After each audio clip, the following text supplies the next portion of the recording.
several things that are starting to happen again as we are moving closer to school getting back in session, and activities around here are going to start ratcheting up again, and just a lot to be thinking about, a lot to be planning. Before I get into talking about some of those things, I just want to say thank you to those of you that wore blue this morning. I don't know if all of you are on our one-call system yet.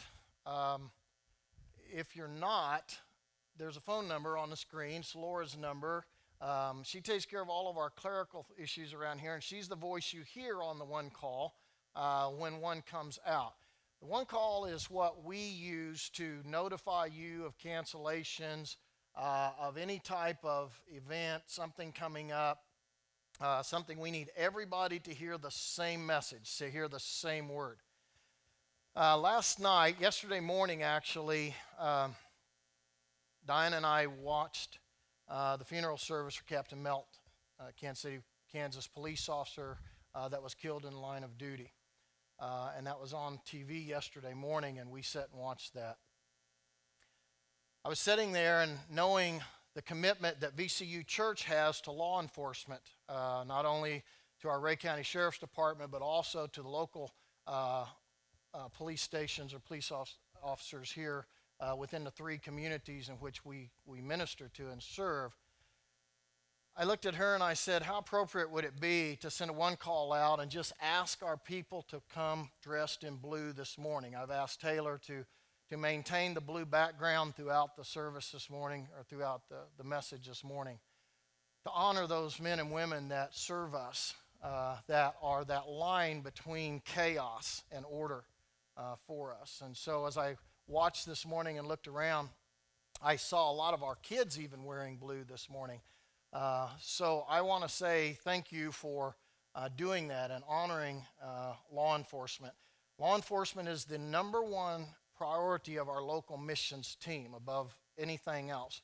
A couple of years ago, if you remember, if you were here at that time, we gave the Ray County Sheriff's Department $4,000 to purchase 4 riot vests to wear when they go into dangerous situations, if they've got to go into a drug raid or something like that.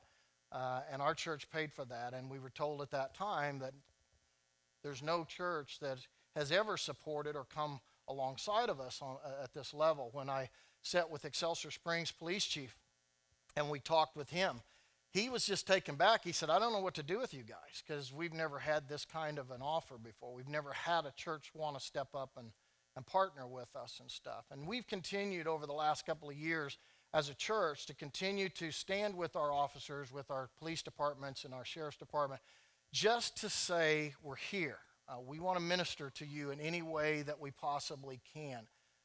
And this morning, your show of blue has helped us to be able to demonstrate that as well. We have 2 police officers in Excelsior Springs that attend our church and are members here. So we appreciate everything that these guys do. They have a target on their backs. It is an unfriendly environment. And, Paul told us when he talked to Timothy, when he wrote that letter to Timothy, he said, in the last days there will be lawlessness. What's interesting about that statement, as I thought about that, is I said the lawlessness that we look at and we see there is a lawlessness that we would most quickly interpret as being chaos on the street, but it's way more than that. It's lawlessness that begins even oftentimes at the highest office in our nation, all the way down. A disregard not simply for civil law, but for common sense moral law that God has established since the beginning of man.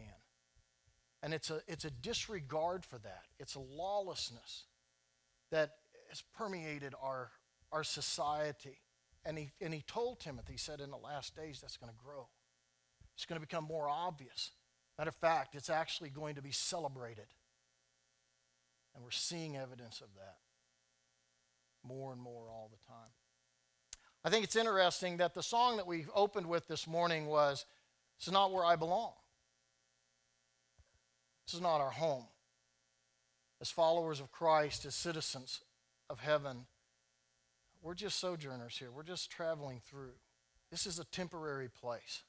The older that you get, the more real that becomes to you.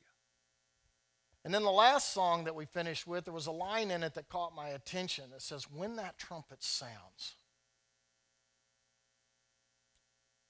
This isn't where we belong. The day is coming when there is going to be a sound of a trumpet. And that is when our Lord is coming back. And he is going to make right the things that are wrong. He is going to establish justice where there is injustice. And I'm telling you, as I told you last week, I find myself praying for that day more and more and more all the time. And I pray for it more fervently than I ever have in my entire life. Lord Jesus, come, and come today. And I hope and I pray that that is your prayer. That all that we see, all that we experience in this world is going to be set right. But it'll only be through him. Well, there's some things that I want to talk about this morning. One is last week I alluded to a date, August the 20th, that we're going to be coming together. It's an opportunity, if you serve in leadership, whether it be on the leadership team or whether you serve as a team leader here at VCU, if you are a team member, we are inviting you to come to Dave and Teresa Lyons' house. We'll be getting you that information and that address next week. But we're going to have on August the 20th, it's on a Saturday, beginning at 5 o'clock until 10 o'clock, all of the food, everything is being catered and provided. You bring absolutely nothing but a lawn chair, a swimming suit, or a volleyball. Or come prepared to play horseshoes. We're going to set up. We're going to hang out together. We're going to spend some time together. Bring your kids, bring your spouses. We're going to just come together and enjoy an evening together. And during that evening, we're going to slow down for a little bit, and we're going to come together. I'm just going to share with you some things that are on my heart, some things that I believe that the Lord is leading us to do coming back into fall, when we gear back up and when we start to get traction again and we start to move forward. So please put that on your calendar. Again, if you're a team leader of any type, if you're on the leadership team, if you're a team member, if you serve on any team, any ministry team in this church, I want you to plan on being there on August the 20th because we got some cool stuff we're going to be doing and we're going to be talking about that night, all right? Make sure you get that on your calendar. Okay.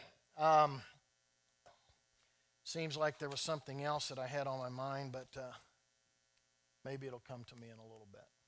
But if not, we're going to get busy. It's been 3 weeks since I've been in the pulpit, and those of you that have been coming here for a long time to VCU are probably sitting there panicking right now, or you packed a lunch. Because you're thinking, when he's out 3 weeks, man, he tries to feed us like we're coming out of a fire hose. He tries to bring it all at once. Well, I'm not going to do that today. We're just going to pick up where I left off. We've been talking about King Saul. We've been talking about King David. And I want to continue to work through this as we finish out our summer. And I want to talk about something this morning that God has really burdened me about. Title of the message is Drifting. Now you're going to look at that title page there and you're going to see 1 Samuel chapter 21 and 22, and some of you are thinking, oh my goodness, he's going to try to cover all of that. We will be here for a long time. I'm not going to try to cover all that, but I would ask you to do this. Make this a part of your study, your personal devotional study this week. Chapter 21, 22, and also even chapter 23, because I want you to read this whole account. I want you to get a full feel for what was happening and what was going on at this time. We've been talking about King Saul, which is the first king of Israel, and David, who succeeded him as king later on. We're looking up to this point. We have seen David be very faithful, be very true to God, very dependent upon him.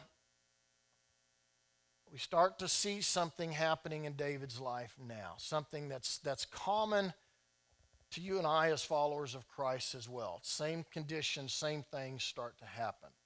So we're going to look at that this morning. First of all, I'm going to ask you to pray with me. Father, this morning I stand before you. I stand before your people to bring your word, to bring your message. Father, I want to ask you to speak through me. I'm going to ask you, Father, to give me that truth. As I sat this morning and I looked at this outline and I prayed, I ask you, Father, just let me bring to the people that you bring something that will encourage them, something that might pull them back and cause them to regain their focus. It's very easy to drift. It's very easy to become distracted. This morning I pray that you speak to all of us, including me. And I ask this in your name, Jesus. Amen. As I said when I began preaching this series back earlier this summer, I was first exposed to this through Dr. David Jeremiah several years ago as he did a complete breakdown and study almost in an expository type fashion of David. He called him the tender warrior. He shares a story about an individual that he knew personally, one that his church actually benefited from financially. He talks about this man. He doesn't name him, but he talks about this man that he once knew. The man was a very successful businessman. He contributed several thousands of dollars to the ministry. He began many parachurch ministries out of his own pocket. He funded them himself. When you looked at this man, he describes him as one that had the appearance of a very devout Christian man, solid in his faith. Something happened to his business. He started seeing that those financial profits were in decline. He found himself struggling.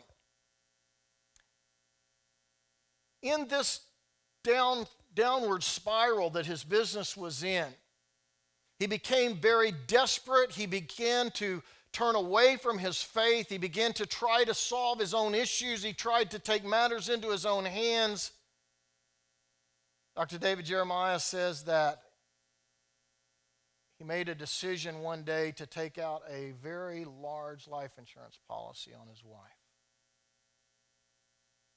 And he ended up hiring two underworld figures to kill her one night on the way home from the airport. As time went on, evidence began to build, and they began to see that all of the evidence pointed back to him. And sure enough, he was guilty of committing this. You think, how in the world could someone who appeared to be so devoted to the Lord, someone who was so committed and had given so much to the ministry, could ever conceive doing something like this? Right here in Kansas City in 2002, we experienced a situation. A man by the name of Robert Courtney. Do you remember him? He was a pharmacist here in Kansas City. He began to buy drugs on the black market, and he began to dilute chemo drugs, and he began to sell them. His profit, his net worth at the time that he was arrested was astronomical. He was very, very wealthy. He was a devout and faithful member of an Assembly of God church right here in Kansas City, and had donated not thousands but millions of dollars to ministry through that church. Only to be found out that because of greed, he had been doing this for several years, since they figure back to about 1992. He'd made millions of dollars. But by appearances and all, and here's what's interesting, this man was the son of a minister. in Kansas. He grew up in the home of a pastor. Both of these men professed to be followers of Christ. Both of them professed to be men of faith. And by all appearances, they looked like it. Now, I'm not judging their salvation. But I've shared these cases with you, even though they are very extreme cases.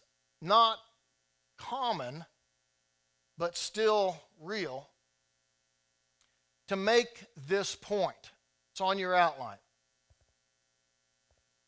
There can be, I don't think this doesn't apply to you, there can be no depth too deep that a person won't go when they first begin to drift out of fellowship with their Heavenly Father.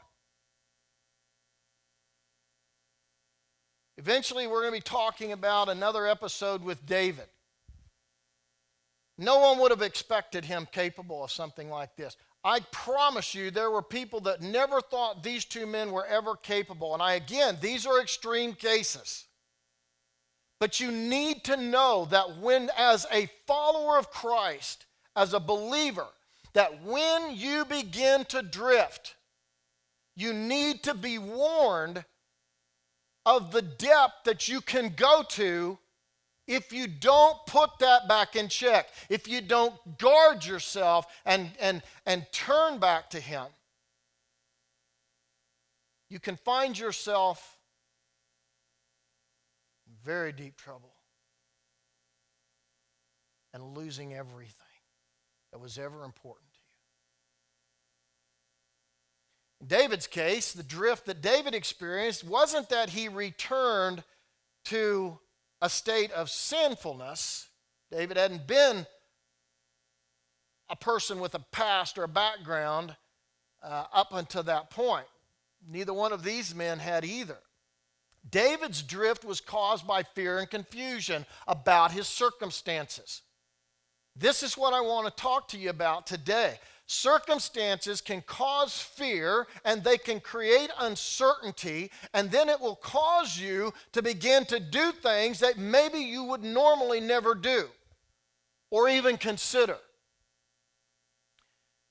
David's going to learn on 2 occasions in his life how dangerous it is to allow a drift, to lose his focus. I want to speak to you this morning. I thought about this morning as I was sitting there looking at this outline, and I thought, man, I feel like when I get ready to make this next point, they're going to feel like, good night, he acts like my dad. But I thought about that, and and Paul talked about being a spiritual father to those that he was called to minister to. And so this morning, I stand before you as a spiritual father, as your spiritual dad, if you will. And I don't mind, I'm not going to apologize for speaking to you that way, because I think this is an important issue. And I think it's something that needs to be addressed, because I witness this as a pastor of this church. I see from time to time some of you that were very devoted and very, very committed to your walk with Christ. And I start listening and continuing and talking with you, and I hear that the tone of your voice is different, and the things you talk about are different. And I start to witness and realize you're starting to drift back into some things that used to be a part of your past.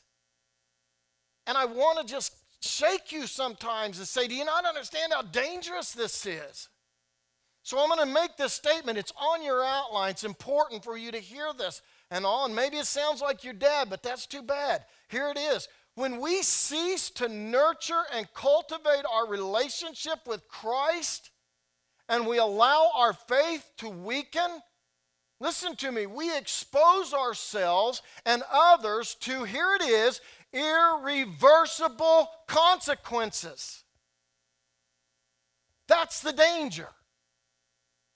And you wouldn't think, well, just kind of laying off my Bible or my personal devotions and all, or maybe dropping out of this life group, or maybe getting a little lax in my church attendance, all of those things. I mean, come on, man, we're not legalists around here.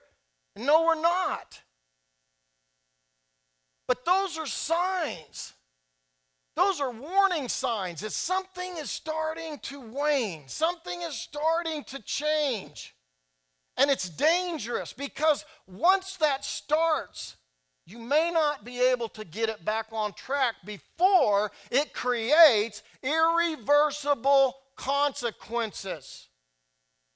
Can't tell you how many times I've sat with guys, they've lost their marriage, they've lost their family, they've just messed up, and they say, I don't know how it happened, I got this far, I don't know why I did this.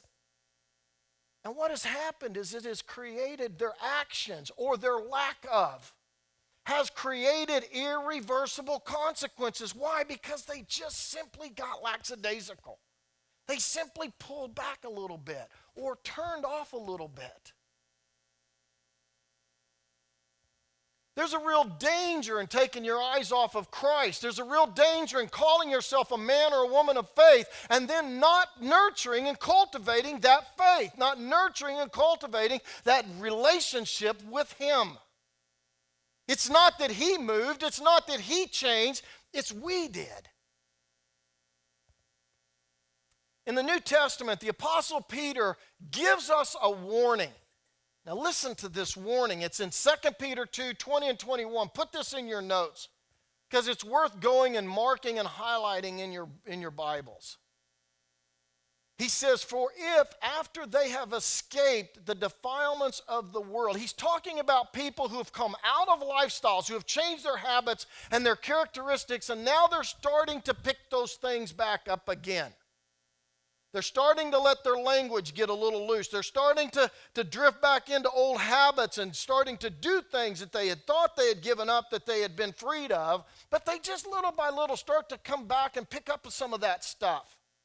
He goes, listen, if after they have escaped the defilements of the world by the knowledge of the Lord and Savior Jesus Christ, and they are again entangled in them, and they're overcome.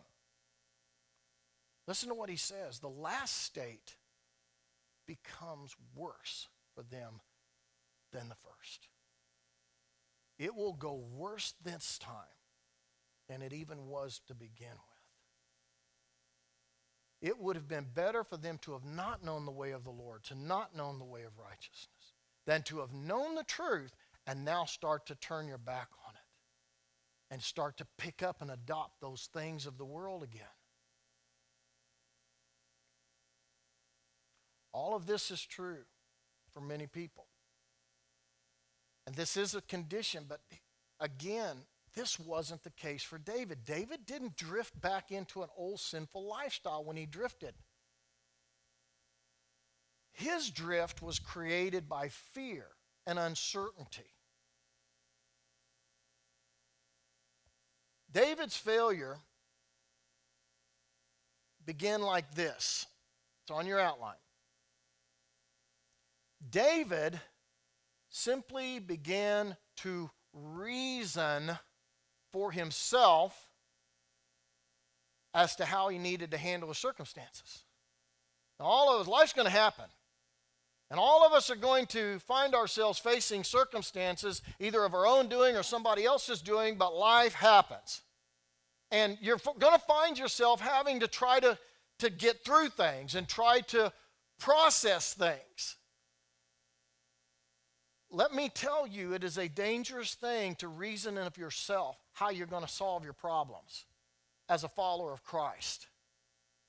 When you begin to say, okay, this is what I think I'm going to do, and I need to do this, and I need to do that, or you seek this counsel, or you seek that counsel, and you start making decisions apart from Him, apart from your relationship with Him, you have just begun to reason for yourself. And this is where David's downfall was. It wasn't that he drifted back into old habits or old sin. He just simply found himself in a situation he didn't understand. He didn't know why it was happening. He couldn't control it. And so he, of his own doing, decided, I'm going to fix this. This makes sense to do it this way. This makes sense to do it that way. And so David just decided to take care of his own problem. And this is where he begins to come apart. This is where things start to spiral out of control. Proverbs, his son, Solomon, wrote about this very type of mentality. He wrote about it in Proverbs 14, verses 12, and also in verse 14. He said, there's a way which seems right to a man, but its end is the way of death. It might sound good, it might look good, it might even feel good. But if it's not of Him, if it's not of the Father, and you've not gotten your lead from Him, it's going to be a trouble. It's going to come around and probably blow up on you. It sounds right, but its destiny is death. He said the backslider in heart will have his fill of his own ways. In other words, he'll just come to the end of himself. But a good man, a righteous man, a follower of Christ, one that trusts God, one that says, I can't deal this, but I know you can, and I'm going to listen and I'm going to wait until you've worked me through this. A good man will be satisfied. I'm not surprised at the turn that David's life took, because what we see is David begins to little by little stop trusting the Lord, and he begins to put his trust in his own abilities, in his own reasoning, his own thinking. David was a man that Samuel, the prophet Samuel, remember we talked about him earlier back in June. Samuel had appointed him, anointed him as the next king. He told him, he said, God's hand's on you. This is a done deal. Saul is going to end in a heap. He's going to fail. You'll be the next one. You're going to be standing right in line to assume that position, and you're going to be great. You will always have a descendant on the throne of Israel. You're going to be great, David. God has already ordained it. Had all that. He knew all of that. He was even told, you're a man that is after God's own heart. He loves your heart. This same man that had never, ever doubted God, that had trusted Him in every situation, with the lion, with the bear, with the Philistine, with Goliath, the giant, and with every other campaign of war that he went out as Saul's commander. This man that had always trusted God and had always seen victory, had always experienced success, began to doubt. He began to question. Now, I've heard people say, and it's all right to question God. And there's truth in that. It's all right to ask God. It's all right to say, I don't understand this. Why? Help me. But it's wrong to question God with doubt. There's a difference. And I've seen people in both. There's been times when I couldn't figure things out. And I went to my Father and said, I don't get this. Help me to understand. But the times when I went to God to question Him because I doubted Him, because I was mad, because I wanted to fix it myself, because I was mad at somebody, that's inappropriate. It's out of line. This same man that we've come to love and know is going to get himself in a whole lot of trouble. And here's the reason why on your outline. David walked in fear rather than faith. See, David began to trust his own sense of reasoning, and fear crept in. When I was sitting at my desk this week and I was preparing this message, I wrote this question out. Dinah's going to throw it on the screen for you. As followers of Christ, why do we sometimes find ourselves questioning God's faithfulness to carry us through our circumstances? You know, I thought about that and I thought, man, I'm guilty of this too. I mean, I'm a follower of Christ. I have seen Him do so many things. I have seen Him do things that were completely impossible. I've seen healings. I've seen God raise money to help us to accomplish things. I mean, this auditorium, to be in this auditorium was an amazing miracle in and of itself. You know, some of you might not know this story, but I walked before this church one Sunday morning while we were in the youth center, and we were trying to get this auditorium finished enough we could get in here by an Easter Sunday, and we had run out of money. We had spent everything we had. We didn't have any more, and it was going to cost about $50,000 to finish up at what we needed in here, and we were out of room. We were crammed into that room upstairs, and people were getting discouraged, and I began to worry about this. And I walked up there behind the podium one Sunday morning, and I said, we've got to raise $50,000 in the next 30 days. $50,000. Now, a little church out here on the side of the road with a bunch of knuckleheads like you and me, to come up with $50,000 in 30 days, that's not going to be an easy thing. And even that morning when I had that thought, I said, God, this ain't going to happen. This is impossible. There's no way this is going to happen. Well, it did happen. We ended up raising about $63,000 in 30 days. People started selling stuff. People started walking up and giving me titles to things they owned and said, just sell it, whatever. They signed on the back, just sell the thing. Whatever it gets, it gets. I have seen God do amazing things, miraculous things, things that I never dreamed would ever happen, and yet still, as a follower of Christ, I get fearful. I start to question and doubt. I start to worry and fret. Mike comes to me and he says, offerings are down, and I go, oh no. And I think, wait a minute, how stupid is that? And then I just say, I'm just going to trust the Lord. And then Mike comes to me later and he says, offerings are up. And I said, good, we can keep paying the light bill and the air conditioning bill, right? And he says, you betcha. And I said, good, let's go forward. Let's do it another week. Let's go again. God has always been sufficient. He's always taken care of. There's times when we didn't know about people's health in this church, and we just went to the Lord and we just asked him, Lord, to help us here. And then they come back with a good report. And it's like, okay, why did we worry about that so much? As a follower of Christ, why do we sometimes find ourselves questioning God's faithfulness to carry us through our circumstances? Listen, I'm coming to understand this, that our relationship with Christ should not be based on our circumstances. If things are good, man, our relationship with Christ is good. When things are bad, our relationship with Christ is waning. It shouldn't be that way, but it's often that way, isn't it? Sometimes when things aren't going the way we want them, what do? Man, why, God? What's this all about? What's going on? We do like David. We start to take it on ourselves. We start to reason ourselves rather than just saying it's just another thing. It's just another thing. I'm going to stay faithful. I'm going to continue where I'm at, doing what I'm doing, trusting you. Let him take care of it. You know, isn't it true that sometimes our behavior doesn't always line up with our belief? Isn't that true?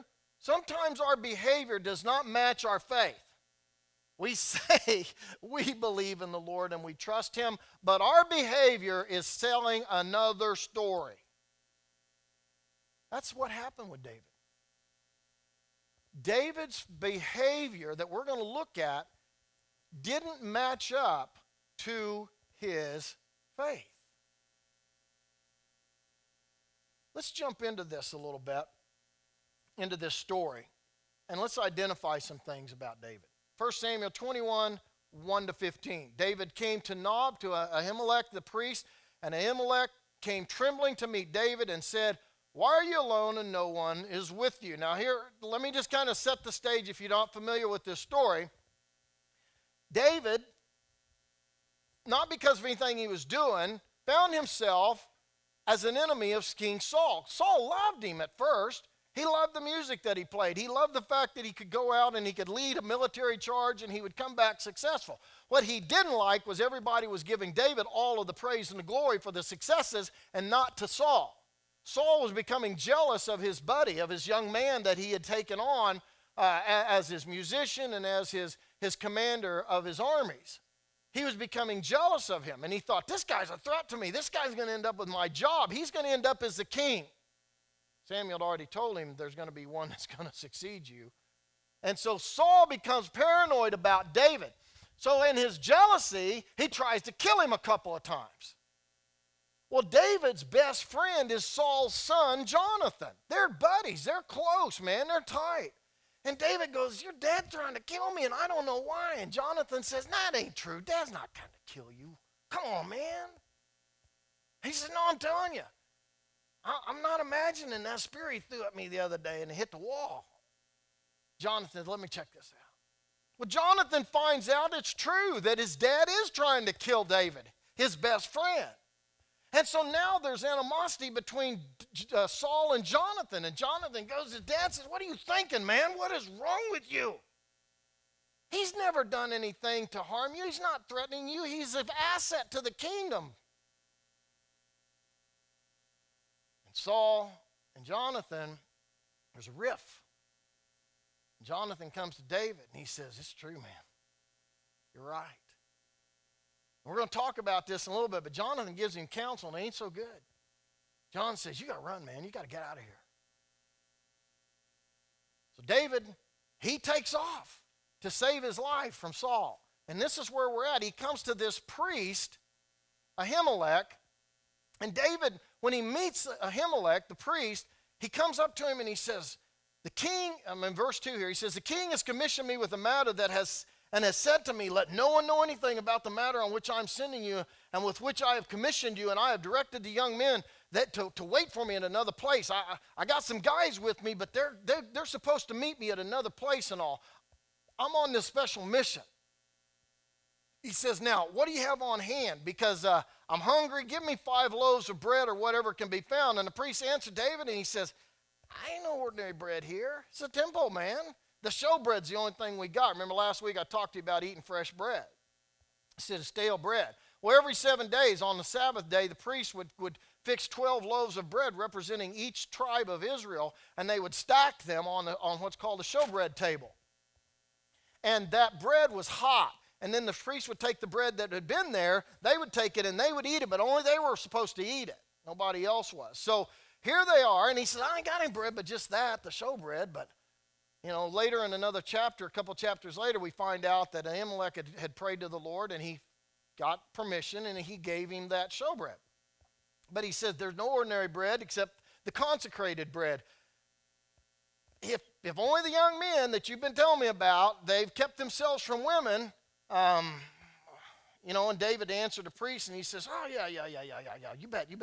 Surely the women have been kept from us as previously when I set out on other missions and stuff like that, and the vessels of these young men, they're holy. Though those are ordinary journeys, and all this isn't. This is a special mission. This is an important mission. So if they kept themselves holy before, they've kept themselves holy on this one. And the priest gave him the consecrated bread, for there was no other bread but the bread of the presence, which was removed before them for the Lord, in order to put the hot bread in its place when it was taken away. One of the servants of Saul was there that day, detained before the Lord, and the name was Doeg the Edomite, the chief of Saul's shepherds. Well, David said, and he's going to come into play later on, not today, but in another day. David said to Ahimelech, now there is not a spear or sword on hand, for I brought neither my sword nor my weapons with me, because the king's matter was urgent. The priest said, well, the sword of Goliath, the Philistine, whom you killed in the valley of Elah, behold, it's wrapped in cloth behind the ephod. You can take it for yourself. There's no other except it here. And David said, well, there's none like it. That's a good one. That's a good weapon. He goes, give it to me. Well, David arose, fled that day from Saul, and he went to Achish, king of Gath. But the servants of Achish said to him, is this not David, the king of the land? Did they not sing of this one, and they danced, saying, Saul has killed his thousands, but David his 10,000s? And David took these words to heart, greatly feared Achish, king of Gath, and he disguised his sanity before them, and he acted insanely in their hands, and he scribbled on the doors of the gate. He let his saliva run down into his beard.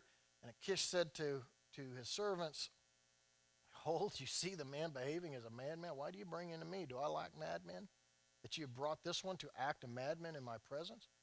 Shall this one come into my house? David begins to lie.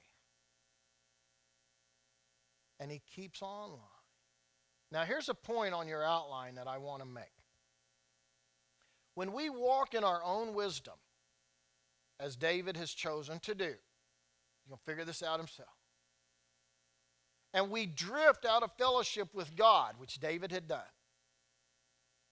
we tend to find life more complicated. Now, this morning, I actually drew a line through the word find there on my outline, and I wrote the word make, and you might want to do the same thing.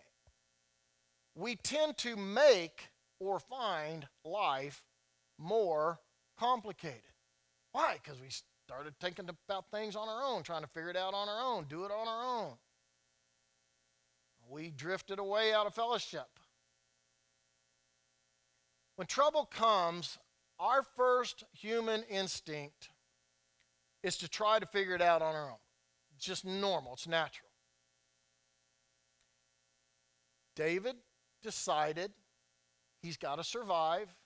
I'm running. So he starts lying to Ahimelech. But when he starts lying, he can't stop lying. And that lie leads to another lie, and then to another lie, and then to another lie. And he just keeps this up. Because he's got to hold true to the first lie. So he's got to build on the story now to make it believable. Look at verse 2. David said to Ahimelech, the priest, the king has commissioned me with a matter and has said to me, he's running from the king.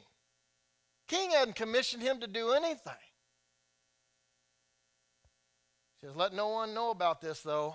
I'm sending you, with, and with which I've commissioned you. I've directed the young men. There weren't no young men. Something totally out of character for David. David wasn't a liar. David has no history or track record of lying.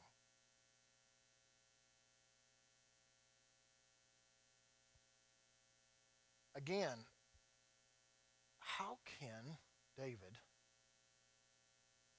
have drifted so far when he had won so many times by trusting God? When he had been successful so many times by trusting God, but now he's taken matters into his own hands and he started down a road that he can't seem to get off of. I want to say something to you, and it may be the most important thing I say to you today. So if you're asleep, wake up. If you're going to sleep, stop it. On your outline, for the first time in David's life, he's allowed his circumstances to overshadow his faith in the Lord. And I tell you what, I'm guilty of this from time to time.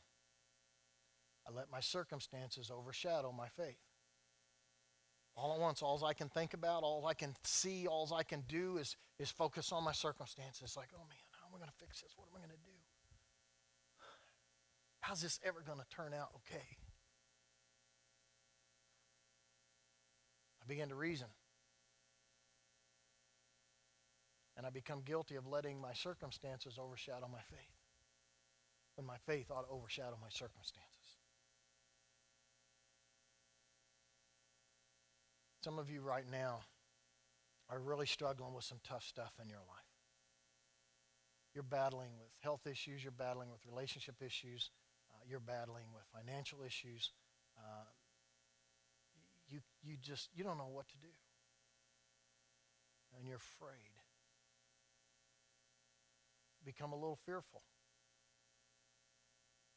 And you've begun, as David, to try to reason this thing out, and you've tried to fix it, and you're trying to come up with common sense answers, and you're trying to do it on your own. And you have a Father that's the God of resource. He's here for you. But you're letting your circumstances overshadow your faith because you stopped nurturing and cultivating that faith.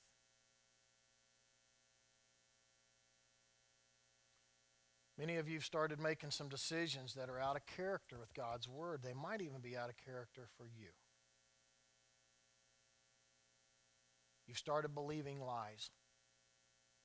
You've convinced yourself that lies sound better and feel better than the truth. On your outline, guys, David is going to display how once you begin to depend on deception to save you, you have to keep on lying. You got to keep on doing what you're doing. Look at verse 3. Therefore, what you have on hand, give me 5 loaves of bread or whatever you can find. The priest said to David, answered David and said, there's no ordinary bread, but if the men have kept themselves from women, and what did David do? He comes back with another lie yet. Surely the women have been kept from us. Weren't any men. More lies. See, David's willing to say whatever he has to get what he wants. To try to make the effect of this circumstance not be quite so bad. You know, we look at this and we say, why is David lying to Ahimelech? He's really lying to himself. See, he had to believe a lie before he could start telling a lie. That makes sense to you? He had to believe a lie for himself before he could start telling lies. He bought into something that wasn't true. He didn't think God could take care of him, protect him in this. Well, the lies continued to build. David said to Ahimelech, verse 8, well, now is there not a sword or spear or sword? I mean, how much sense does this make? A warrior leaving the house without his weapons to go out on a mission. He doesn't even take his weapons with him. Sometimes that's how silly we get. It's how ridiculous our reasoning and our justification of our actions becomes. Just absolutely ridiculous and silly. See, doesn't stop here. Get to verse 10. David arose, fled from Saul. Then he goes to Achish, king of Gath. And he plays the fool. Again, self-preservation. Trying to figure this out, trying to reason for himself. What does it tell us? Verse 12, David took these words to heart, and what did he do? He became afraid. Hadn't been afraid before. And Saul said, go get me the foreskins of 100 Philistines. He says, I'll do better than that. I'm going to go get you 200. When they said, you can't fight that Goliath, he said, oh, yes, I can. Watch. But when those handful of men showed up at his front door to arrest him, to take him to Saul, he flipped out, shot out a window like a little girl, and ran. He was afraid. I'm glad that God gave us chapter 22 and 23, because we're going to see in those chapters David finally hits a wall and he comes to his senses. Problem is, you're going to see that it was a little bit too late. Chapter 22, verses 1 and 3, David departed from there and he escaped to the cave of Adullam. And when his brothers and all of his father's household heard of it, well, they went down to him. Everyone who was in distress, everyone who was in debt, everyone who was discontented gathered to him. He became captain over them, and there was about 400 men with him. David went from there to Mizpah of Moab, and he said to the king of Moab, let my father and mother come and stay with you. And look at this. Finally, we start to see a glimpse of David returning until I know what God will do for me. Finally, he starts to turn 180 back to the Lord, where he should have been all the time. He's at the end of his rope, though. Damage has been done. Drifting away, fear has begun to take a toll on his life, and he can't take it anymore. David forgot to do something. And it started when those men showed up at his door. Here's what he forgot to do. He forgot to, on your outline, ask God for help and wait on him to deliver. Wait on him to deliver. David has what we call a come to Jesus meeting in the cave of Adullam. Usually a follower of Christ will come to that place. Sometimes we wait too long. Too much damage occurs. But he did come to his senses. And he did have that meeting. But it only came when he didn't have any place else to go, when he didn't have anybody else to turn to. It was at the end of his rope when he finally came to the Lord and he sought his help. He wrote this prayer. I want to share it with you. Dinah's going to put it on the screen. He actually wrote this prayer, and it's recorded for us in Psalm 57 while he was in the cave of Adullam. It's an amazing prayer, but it was one he forgot earlier in this escapade. This is what he prayed. Be gracious to me, O God, be gracious to me. For my soul takes refuge in you.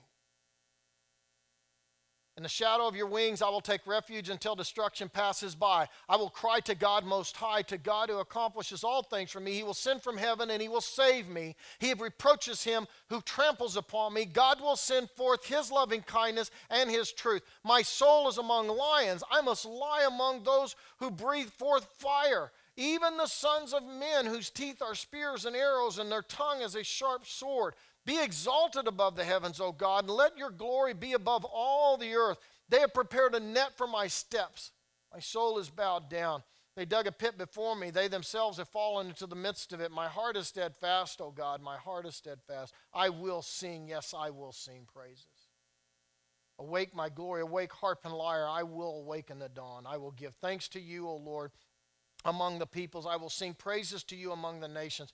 For your loving kindness is great to the heavens and your truth to the clouds. Be exalted above the heavens, O God. Let your glory be above all the earth. In that cave, David broke. In that cave, David came to a place where he was reminded of why he was who he was. Who was he? He's God's chosen. Who are you? You're God's chosen. He appointed a day when he would meet you, when he would come to know you, and you would come to know him. And he took you on. He adopted you as his son and as his daughter. What an amazing appointment that God had with each and every one of you to call you into his family, to make you his child. What do you think a loving father is going to do for his child that he loves? He is going to cover them. He is going to protect them. He is going to provide for them. He is going to be there for them. And David forgot that. Forgot it. But now he's remembering it. And he's singing about it. You know, some of you come to church on Sunday mornings and you love to sing. Some of you could care less. But do you know why there is a song service? Do you know why we have a worship service, so to speak, on Sunday mornings prior to the preaching? It's a call to remembrance.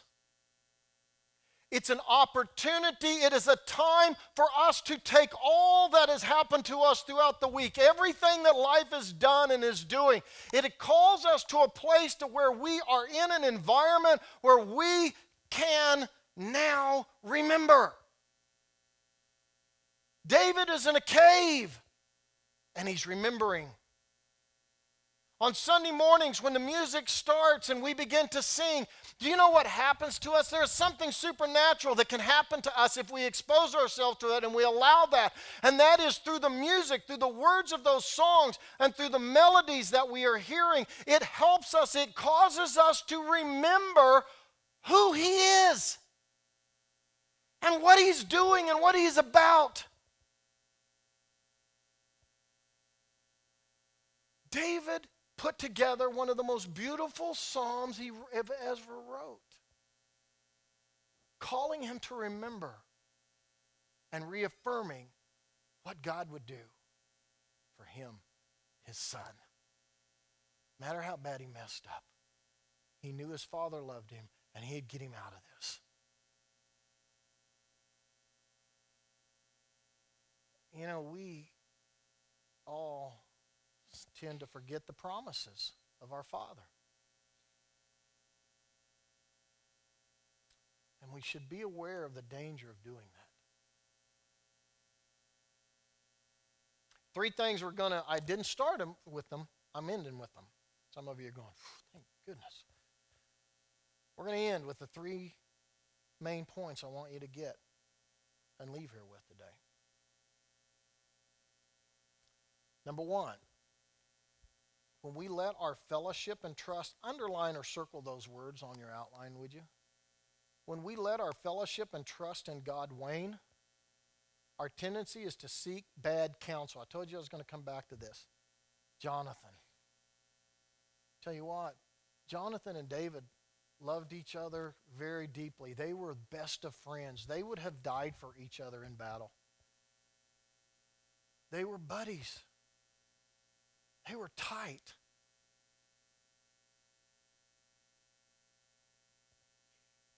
But David used to go to Samuel to get counsel.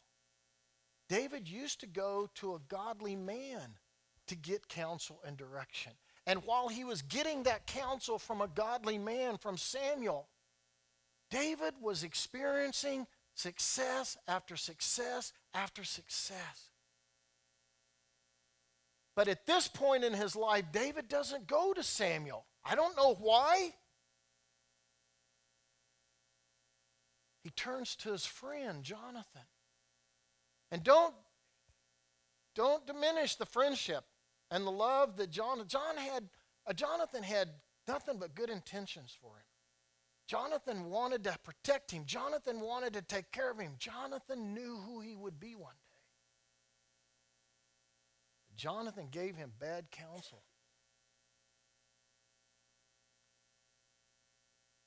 Number two,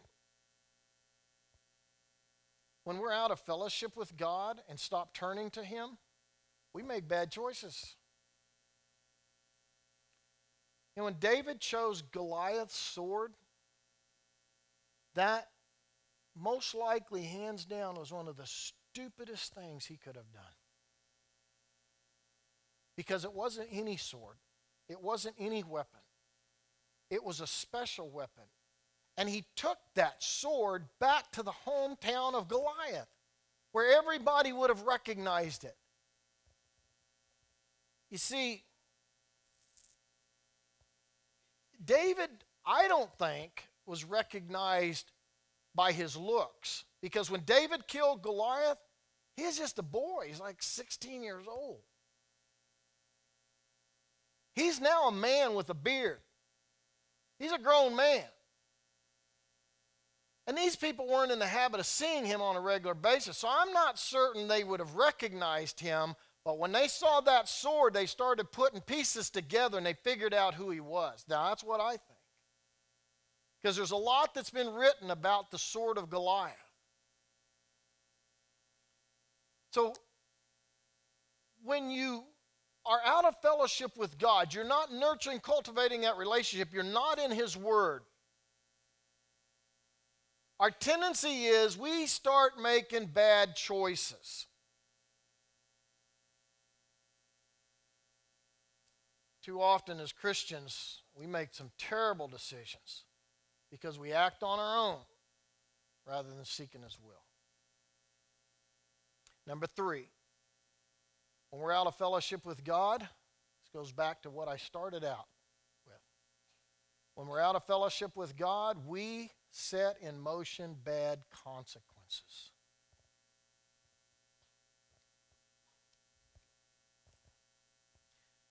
If you go on and read chapter 22 this week, you're going to find out what I'm talking about.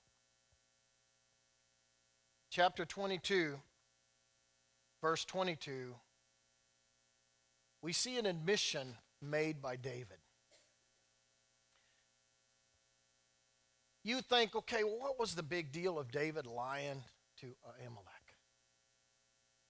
I mean, okay, yeah, I wasn't right. He was wrong. It was a bad decision. He shouldn't have lied. You know, there's no justification for lying and stuff like that. But I mean, what's the big deal? When Saul found out that Ahimelech had helped David, even though Ahimelech didn't know the circumstances, he didn't know David was running from Saul. When Saul found out about it, he was so angry, he was so mad. Not only did he kill Ahimelech, but he killed 85 innocent priests along with their wives and their children. All because David lied to him and convinced him he needed to help him.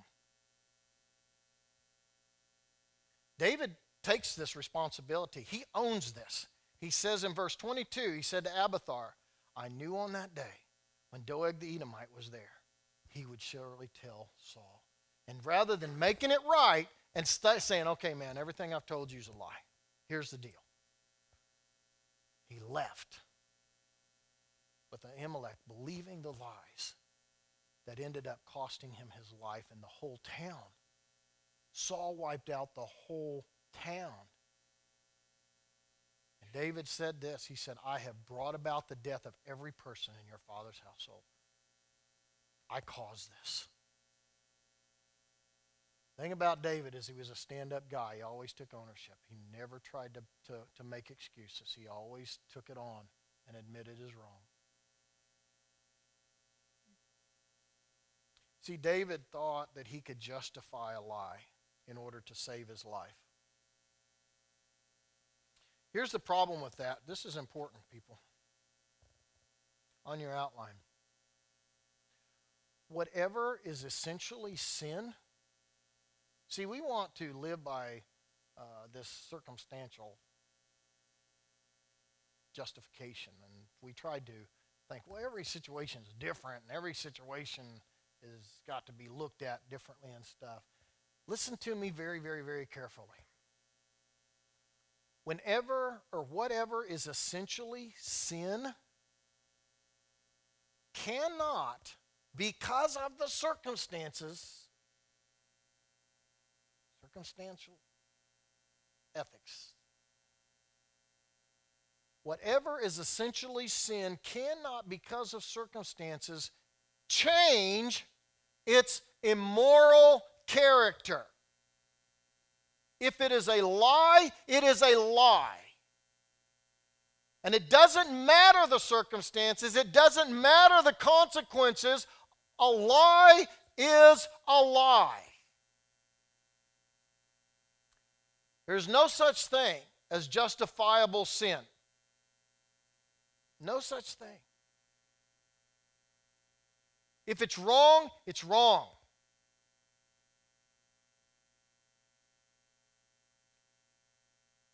It's been written, and this is something that probably looks good on a bumper sticker and a Hallmark card. God can make the done things undone. Have you ever heard that before? I saw that, wrote that down. I don't even know where I saw it at. When you look at that, you know, man, that just sounds good. God can make the done things undone. Doesn't that feel good? I mean, wouldn't that be awesome? That's just so inspiring and it's so encouraging. Problem is, it ain't true. It in of itself is a lie too. It's not true. God cannot make the done things undone. He doesn't. You know, let me explain. God forgave David for lying to Ahimelech. God restored David to fellowship with him.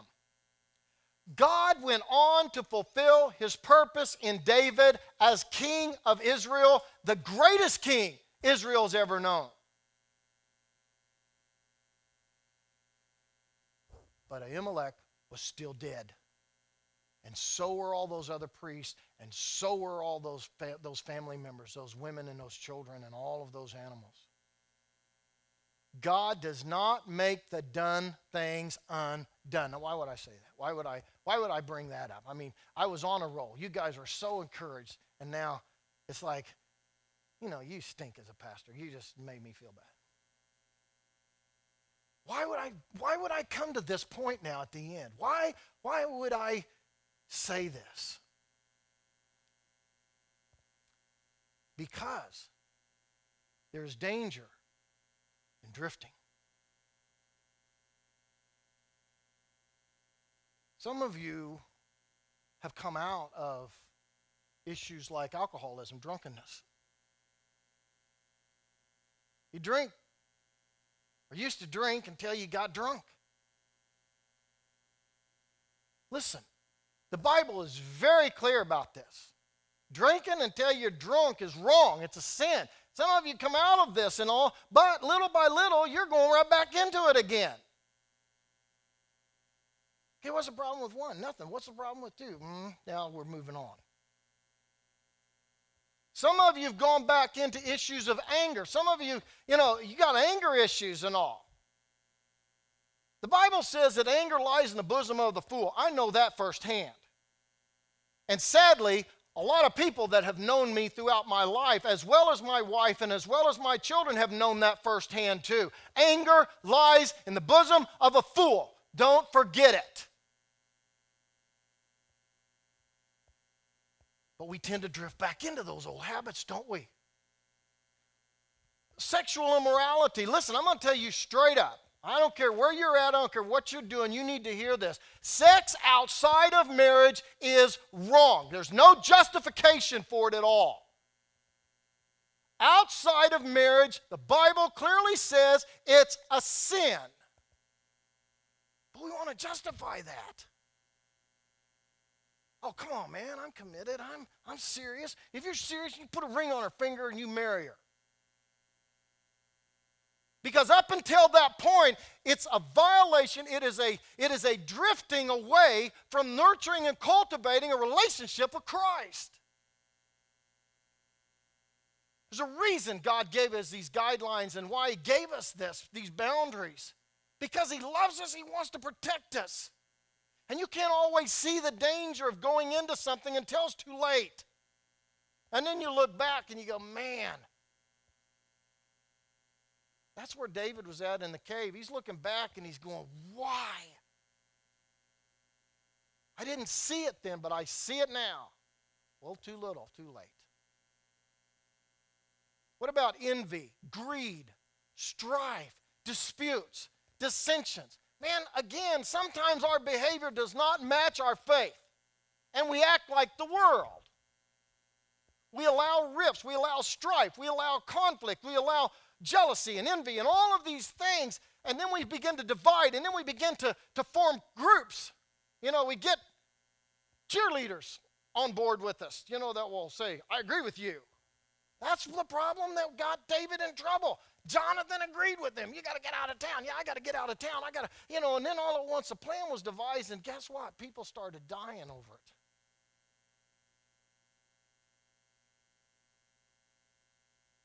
I have seen so many senseless disputes and dissensions arise in church among Christian people that are supposed to love each other. Not agree with each other, but love each other. I deal with it all the time. When you drift, you can put into play irreversible consequences. And sometimes the hurt goes so deep you can't fix it.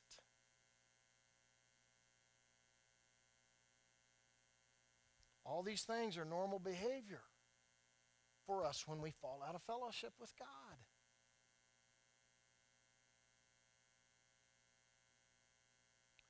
The irrational choices that we make when we drift out of fellowship with God, listen to me carefully, can also have eternal ramifications. It's one thing for it to only affect this life. It's a whole nother matter when it affects eternity. Drifting is dangerous. Here's your takeaway and I'm done. Drifting out of fellowship with God can put in motion events that can never be changed. I want you to leave with that today.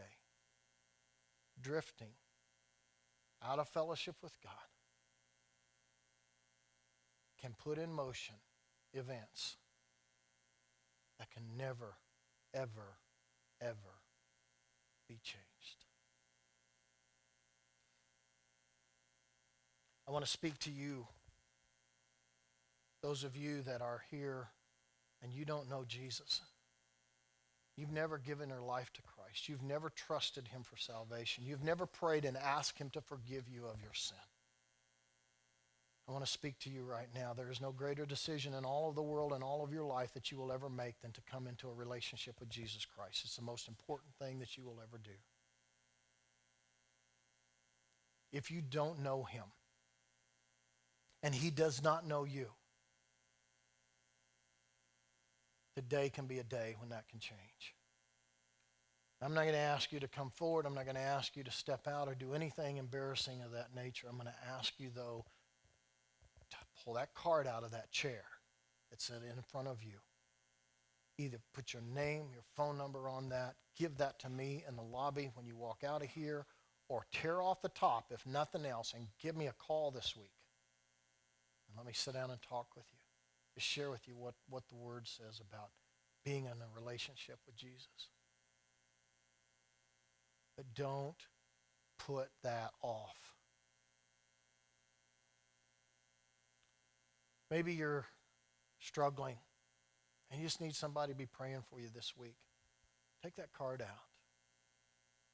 Put your name, phone number on it. Right on the bottom of it. Pastor, pray for me. And if you want to, share with me what you want me to pray about. But know that I'll put that card on my desk this week. And when I sit at my desk, I will lift you up in prayer. It's called a connection card. It's the only way I can connect with you. So use that card.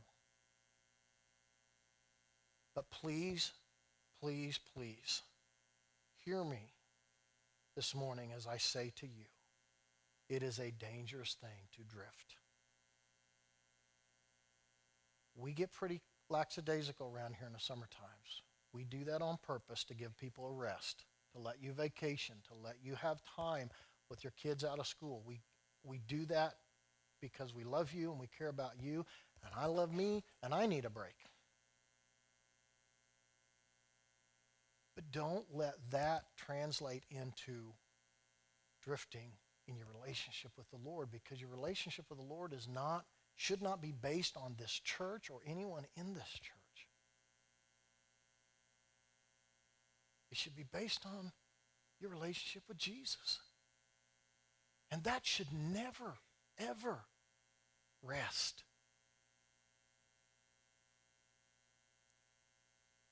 I love you guys. I pray for you all the time. Let's pray. Father, you know that my heart is that I want what is right and what is best for your people. But even more than that, you want what is right and what is best for your people. And that is to walk close to you. Just to be close. To walk with you, talk with you, trust you. When life happens, we just stand with you. We don't move. Just take it, but we rest in you.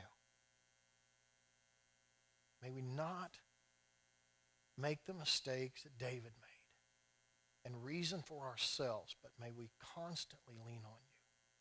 May we always seek that godly counsel as we make choices and decisions. I pray this in your name, Jesus. Amen. Brett. Hello. I guess I should have said this earlier when I was up there, but I kind of lost track of time or my mind or what was going on. But we're going to plan another men's deal. August 13th is the date I'm looking at right now. I'm not 100% sure what we're going to do. I'm going to look into some things this week. And they're kind of at the opposite ends of the spectrum from each other. We're either going to do kind of something similar we did last time with a breakfast and maybe go fishing or something.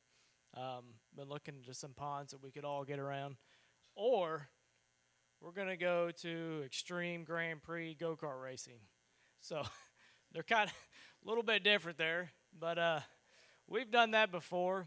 And if you haven't before, they're go-karts. They run about 45 mile an hour. They have an indoor track, and they're electric. And they do church events and things like that. And they do have a private room or whatever. So I'm going to check into that this week, and I'll be getting back with you. But I wanted to give you guys.